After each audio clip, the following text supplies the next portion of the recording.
Most creator-led businesses think the only way to make more money is to make more stuff, more products, more content, more offers, but that'll keep you broke because you can make 10 times more with the same exact product. So look, this is why I was literally breaking down with somebody in my community the other day. She is a successful beautician. She made six figures, but she's reaching burnout, right? Because the only way that she makes her money right now is that her time is associated with it. So she's not able to scale because the only way that she could make more money is to put in more hours, which she's either not capable or doesn't want to do. And that income's going to be limited because money is an infinite resource, but her time is a finite resource, or she would have to hire and get more people in order to fulfill the services, which would decrease her profit margins. And she doesn't have that much confidence in somebody else's abilities over her. So she wants to create a digital product, right?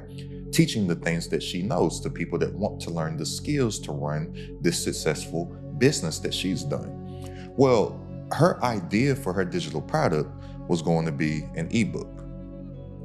So her strategy for this ebook was that she wanted to have 12 different ebooks teaching different aspects of her business as well as the skills associated in order to actually make income for yourself. And I was like, okay, 12 ebooks, that's a bit much. Like you got a little bit too much dip on your chip now. Let's slow it up.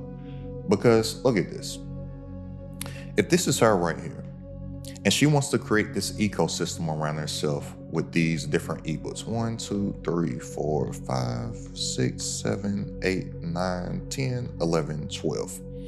Well, in her mind, she's thinking, well, I could charge this ebook. I could have something for $20 right here. This one was going to be $65. This one over here was going to be $47, right? And price these all differently because they have different value propositions, and they were going to be interactive ebooks that have a small bundle of video modules to go with each one, to where she can actually show the skill that she's doing also. I was like, okay, well, if you do this, then you will have to spend your time, energy, and effort on sending traffic to this product and that product and that product and that product and that one, that one, that one, that one, that one, that one, that one, and that one. And what so many creator-led businesses are out here doing are that they're thinking that the answer is more when it's actually less. Because typically when you're trying to sell everything to everybody, then people don't ever pick anything because they have entirely too many options to choose from. When you don't want to give people choices, you want to give them a decision. And the decision is one. So imagine if she put that same amount of time, energy, and effort that she was going to put in to this model right here into this, where she's literally just sending all her traffic to one thing.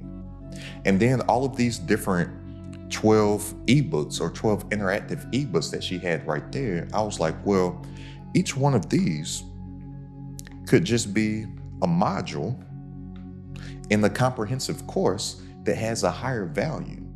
So now this same exact product that you will be selling for $20 over here, $65 over here, $47 over here, $70 over there, depending on how you position and package that same information, this same thing could now be a $500 to $1,500 course.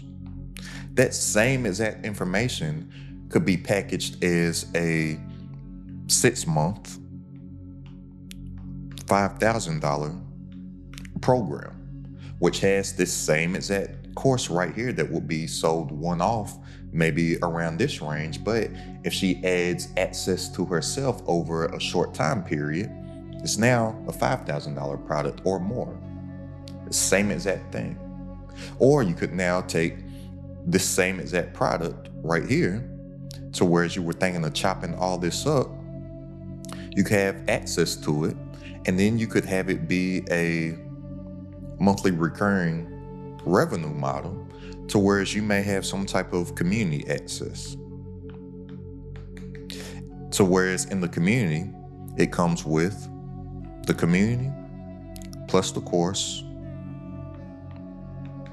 plus the coaching.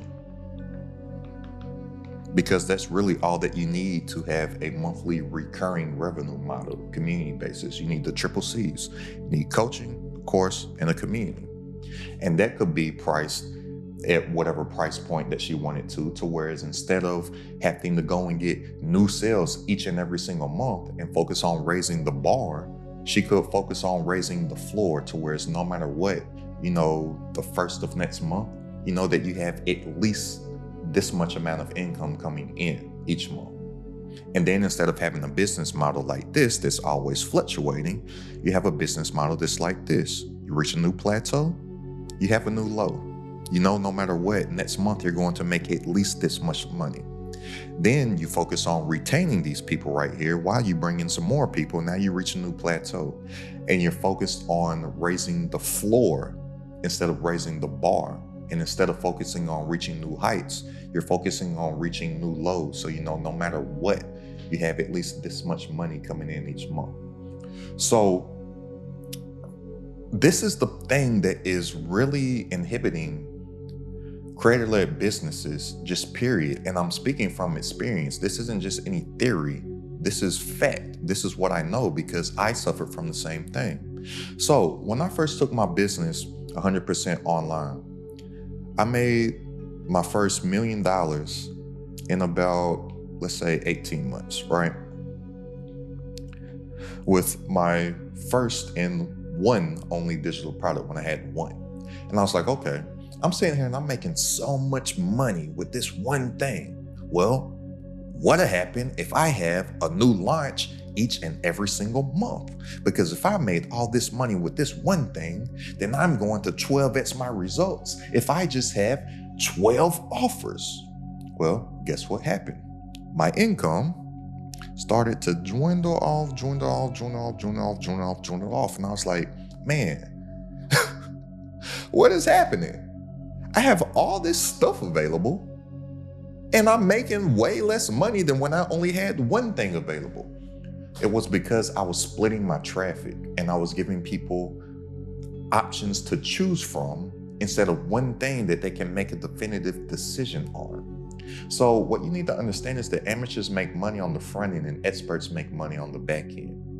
And so many people that are really struggling, they're trying to make as much money as possible on the front end from having as many offers available as they can possibly think of, instead of maximizing one offer, having it positioned correctly, and then if you do want to make more money on the back end, have that available to people on the back end that have already made a purchasing decision, because it's much easier to sell something to somebody that's bought something from you before than to acquire a new customer, right? So what I later did was that all those products that I created that had my business right here tanking, I created a system for myself, and system stands for saving yourself time, energy, and money, and had all that stuff available in my system on the back end. So I drove all my traffic to my core offer, and then everything else that I had available, since I had already created it, I sold it on the back end as upsells, order bumps, and downsells, right? But nobody knew that any of this was available until they had already made a purchasing decision right here on the front end. This was the only thing that I had available. So then the game turns into, instead of acquiring more customers by selling more stuff to more people, why don't I focus on maximizing the average order value per person that has already made a decision to purchase? Because the best time to sell something to somebody is either while they're buying stuff or immediately after they've purchased something. That's why we all go into the store with one thing on our mind and then walk out with a few things more than the one thing that we came into the store for. Why? Because we're buying stuff. That's the psychology of a buyer, right? So if you do want to have multiple offers available, offer them on the back end and don't show them to anybody except for people that have already made a purchasing decision. Or Just change the positioning of whatever your product is to raise the perceived value from it. It's no different than when I go into the grocery store and I buy fruit. I'm a huge fruit eater, right? But I can go and I can get a watermelon whole for this price, or I can get a bowl of watermelons. I can get a bowl of watermelon. These are terrible watermelons right here, but these are little pieces of watermelon, right? The bowl of watermelon costs more. The watermelon juice has a price to it. Or I can go on the street and have somebody that has a fruit cart chop up the watermelon, put it in a cup, and pour chamoy on it, and it costs more. But it's the same exact watermelon that I would actually get for cheaper if I just bought the whole thing myself and cut it up myself at home. But it has premium pricing when it's packaged differently. So there's 3 ways that you can sell a digital product to where you can position it differently. So you have the DIY, which will be the cheapest, which is the do-it-yourself. You have the done with you, which will have a more premium price, right? Because you're helping somebody do something, you're doing it with them. And you have a done for you, which will have the most premium price because you're literally delivering something for somebody, right? And at each price point here, the money goes up, but it's simply just a positioning issue. So don't always think more products. Think better offer. And with your better offer, think better positioning.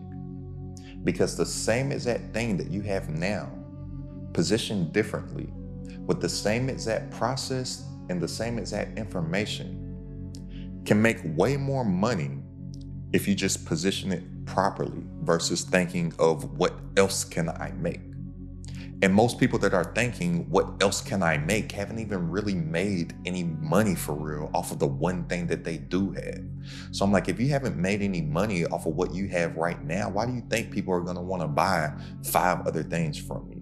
And then you have a link tree or something to where it's when somebody chooses something, there's 50 lamb options available, and you're wondering why nobody's buying anything. Because they don't know what to buy. You funnel somebody into a system to buy one thing, and then just have that be something that's basically a no-brainer, like a logical next step to fix their problem. Or you offer other things that you have available to them on the back end. But if you think of any creator in any educational space, in any niche that has a digital product available, info product available, because that's how anybody makes money. I don't care how priced or how high they have it priced or how low they have it priced or whatever it is that they communicated to make it sound like it's something else. They're all digital products. You know them for one thing. They drive all their traffic to this one thing. And then if they do have other things available, they offer them to people that have already made a decision to get this on the back end through like email and whatnot, because they already have their contact information. Follow the blueprint to success. You don't have to reinvent the wheel. Now, your wheel might be a little different, right? Like on the West Coast, your wheel might have 100 spokes of Dayton's, you know? Down South, you might have a rim. Somewhere else, Florida, they riding donks, right? Their wheels look a little different. But nobody's out here trying to reinvent the wheel. They just make their wheel look different. And so many people that are out here struggling are trying to roll their car on ovals instead of circular wheels, thinking that they're going to be the one person that does something else, instead of emulating models of success. Success leaves clues. And think of your favorite creators that you watch, whether it's myself or somebody else. They're all known for one thing. And what is that one thing that you're going to be known for? And once you're known for that one thing, you implement a system around yourself to drive traffic to that one thing, then it becomes very simple and repeatable to have success over and over and over again, just like all them that you see on the screen right now. And if you're ready to actually make a business around your digital product and have YouTube be the engine for that, then go ahead and click the link down in the description and join this Credit at the Top community. And go ahead and check out this video right here for a complete breakdown, step by step, on how you can create this system for yourself from scratch. It's Credit at the Top.